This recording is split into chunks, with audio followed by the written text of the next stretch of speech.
दोस्तों, यह कहानी राजस्थान की है। यह कहानी आपने फियर फाइल में भी सुनी होगी। एक दिन नीरज की फैमिली के सारे सदस्य कहीं बाहर से आ रहे थे कि उन्होंने देखा कि उनसे पहले दो औरतें पहले से उनके गेट पर खड़ी थी। नीरज की मम्मी उन औरतों को ध्यान से देखती है, पर उन्हें पता नहीं चल पा रहा था कि ये कौन है। ये लोग उन औरतों के पास पहुंचते हैं। पूछने पर वो औरतें बताती हैं कि सविता, तू हमें भूल गई, हम तुम्हारी बचपन की सहेलियां हैं। सविता नीरज की माँ सोच में पड़ जाती है, पर अब ज़्यादा पूछताछ न करते हुए नीरज उन औरतों को घर के अंदर आने को कहता है। अब नीरज और उसकी मम्मी के साथ वो दो औरतें भी घर के अंदर आ जाती हैं। हम आपको बता दें कि अभी शाम के 6:30 बज रहे हैं। नीरज की मम्मी उन औरतों को बैठाती है और उनके लिए कुछ नाश्ता लेने किचन की तरफ चल जाती है। एक औरत घर को अच्छे से देखने लगती है और दूसरी औरत सर नीचे करके मुस्कुराने लगती है। नीरज इन औरतों की हरकत देखकर मन ही मन सोचने लगता है कि ये कैसी औरत है। नीरज की मम्मी थोड़ी देर के बाद किचन से आ जाती हैं।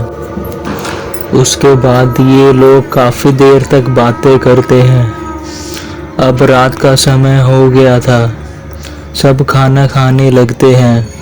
खाना खाने के बाद फिर से ये लोग थोड़ी देर बात करते हैं और फिर नीरज देखता है कि इन दोनों औरतों की परछाई नज़र नहीं आ रही है। नीरज डर जाता है और अपनी मम्मी को यह बात बताता है। मम्मी भी हैरान कि ये कैसे हो सकता है, पर दोस्तों अब काफ़ी देर हो गई थी। नीरज की मम्मी नीरज को लेकर नीरज के पापा के कमरे में चली जाती हैं, जहां अब ये सब सोने लगते हैं। वहां ये दो औरतें कमरा अंदर से बंद कर लेती हैं और ज़मीन पर कुछ आकार बनाकर शैतान की पूजा करने लगती हैं। अब रात के 2 बज रहे थे। पूजा करके ये दोनों औरत कमरे से बाहर निकलती हैं। अब इन दोनों औरतों का चेहरा बदल गया था। अब ये दोनों डायन के रूप में आ गई थी।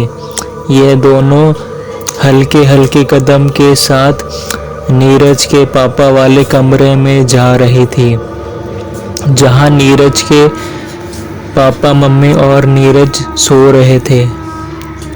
थोड़ी देर के बाद नीरज की आंख अचानक खुलती है।